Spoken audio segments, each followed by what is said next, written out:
All right, Smarty, listen up. You just won the Powerball, right? $1,700 million. You're probably thinking, I'm a billionaire. I'm richer than old man Jenkins from down the street. Wrong! You're not a billionaire, you moron. You're barely even a centimillionaire. In fact, you're about to be a very rich, but significantly less rich idiot. Whoa, Rich, a cent of what now? But the TV said $1.7 billion. That's like a B with a bunch of zeros. How can I not be a billionaire? Is this some kind of interdimensional tax loophole I don't know about yet? Oh, Smarty, you sweet naive bag of protons. No interdimensional loopholes for you. Just good old-fashioned reality, which is usually far more depressing. Today, I'm going to yank back the curtain on that pathetic fantasy of yours and show you exactly how that glorious $1.7 billion shrinks down to a measly, what, $136 million? Maybe even less, depending on how many unnecessary limos you rent. By the end of this, you'll either thank me for shattering your illusions, or you'll be too busy crying into your now slightly less rich pillow to care. So, you want the red pill or the blue pill, Smarty? Oh wait, that's not what we're doing. Just shut up and listen. Okay, Rich, I'm listening. $136 million? That's still a ton of money, but it's not $1.7 billion. Where does it all go? Right, first things first, Smarty. The biggest illusion. You think that entire jackpot, that massive $1.7 billion, is all yours, don't you? Like some golden ticket straight into your greedy little pockets. Wrong again, you simpleton. What if old man Jenkins and his equally dim-witted cousin Barnaby also picked the same numbers? What then? Oh, right. They could split it, like in that movie where the guy almost lost his ticket. So if it's 3 winners, then that $1.7 billion gets chopped into 3 equal parts? That's like $566 million each, right? Exactly, Smarty. See, you're not entirely useless. So already your fantasy billionaire status is down the drain, just like my hopes for a truly intelligent sidekick. Now you've got about $566 million. Still a good chunk, I'll grant you. But here's where the real fun begins. That advertised jackpot is for the annuity option, paid out over 29 glorious inflation-eroding years. 30 payments in total if you're counting, but nobody wants that. Everyone, and I mean everyone with a brain cell to rub together, takes the lump sum. The lump sum? Why would they do that if it's less money? Don't you want all the money? Because, Smarty, it's about control. You take the lump sum, you get a giant pile of cash now, and you can invest it, make it grow, become a real financial genius, or just blow it all on ridiculous gadgets and intergalactic vacations, which is what I'd do.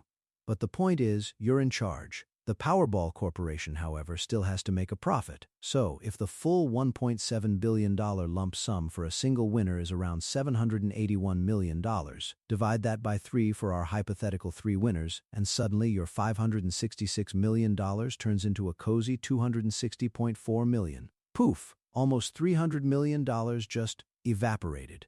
Before taxes, mind you. Whoa!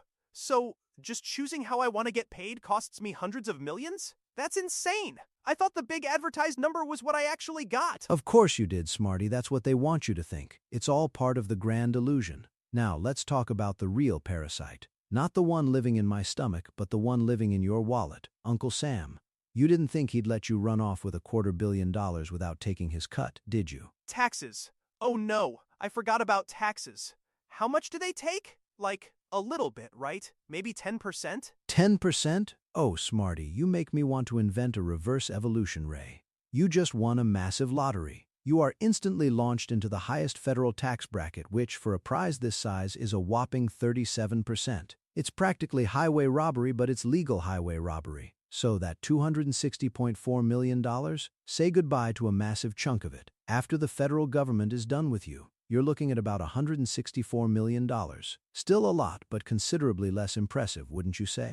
37%? That's almost half. So after taxes, I'm down to $164 million. My dream yacht just got a lot smaller, Rich. Cry me a river, Smarty. I'll charge you for the tears. And it gets even better. Federal taxes are just the appetizer. What about your state, your city? They're not going to let you off the hook either. Most states and some cities have their own income taxes, and guess what? Your lottery winnings are just another source of income for them to fleece. If you happen to live in a high-tax state like, say, New York or New Jersey, you could be looking at another 10% or more. Wait, more taxes? So after federal, the state takes another bite? This is getting ridiculous. How much does that leave me with then? Well, assuming a nice round soul-crushing 10% state income tax, your $164 million swiftly becomes a slightly less exciting $138 million. See that, Smarty? You lost another $26 million just by existing in a certain geographical location. You're practically making bad financial decisions just by breathing the air in your own state.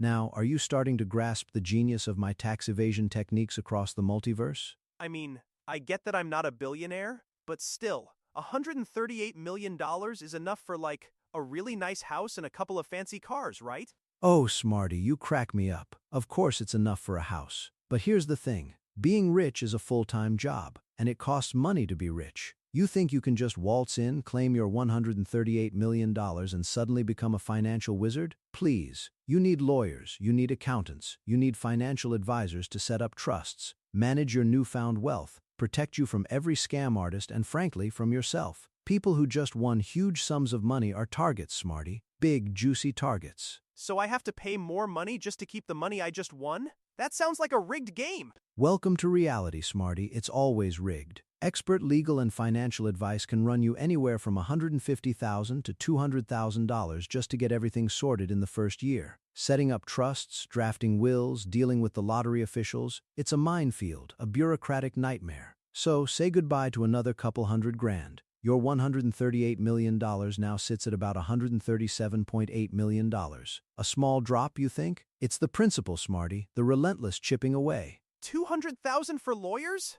I guess I should probably invest it smartly then. What about someone to manage all that money, Rich? Like a financial advisor? Ah, yes, the money managers, the leeches with spreadsheets. They'll gladly take your call, Smarty, and they'll charge you a pretty penny for it. Most charge an annual percentage of your total assets. Even if it's a small percentage like 0.5% or 0.7%, it adds up when you're dealing with $100 million.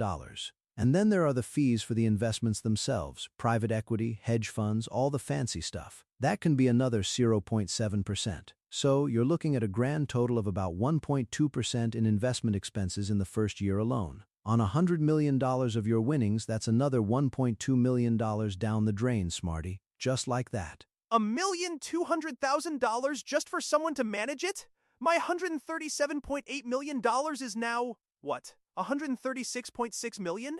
This is unbelievable. It's like I'm hemorrhaging cash. Precisely. It's the cost of doing business, Smarty, the cost of being you, with all that sudden, undeserved wealth. And let's not forget the little things. You just won the Powerball, right? You're not going to drive your old beat-up car to the lottery office to claim your prize, are you? No, you'll want a limo, a fancy, ostentatious, totally unnecessary limo. That's another $2,000 a day, easily, just for the sheer pleasure of being driven around like some self-important buffoon. A limo? Okay, that's actually kind of cool, but only another $2,000? So my $136.6 million is now $136,627,667? Still basically $136.6 million, Rich. That one doesn't seem so bad. It's the principle, Smarty. It's the constant drip, the relentless erosion of your delusions. You started with a dream of $1.7 billion and you end up with $136.6 million. That's roughly 8% of the advertised jackpot.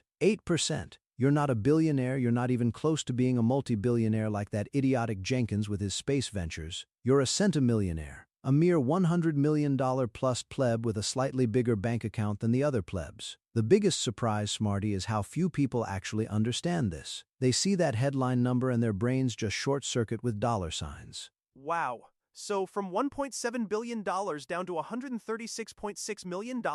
But hey, it's still enough to never work again, right? And buy like a whole planet if I find a small enough one? Sure, Smarty, go buy your tiny planet. Enjoy your never-work-again fantasy. But remember this, you might not be a billionaire, but you're still in the top 1% of the 1%. So, what do you think, Smarty? Is $136 million enough to make you happy, or are you still chasing the phantom of that billion? I don't know, Rich. It's a lot, but knowing how much was taken away kinda stings. So, what's the real lesson here then? The lesson, Smarty, is that reality bites hard, and anyone who thinks they'll wake up a billionaire after winning the lottery is an absolute fool. The numbers are just a trick to get you to buy tickets, you idiot. Most people just see the headline number and walk away ignorant. Don't be one of them. Now, if you want to understand how the universe really works, not just this pathetic terrestrial money game, then hit that subscribe button. Or don't. I don't care. Just get out of my sight. I need a drink.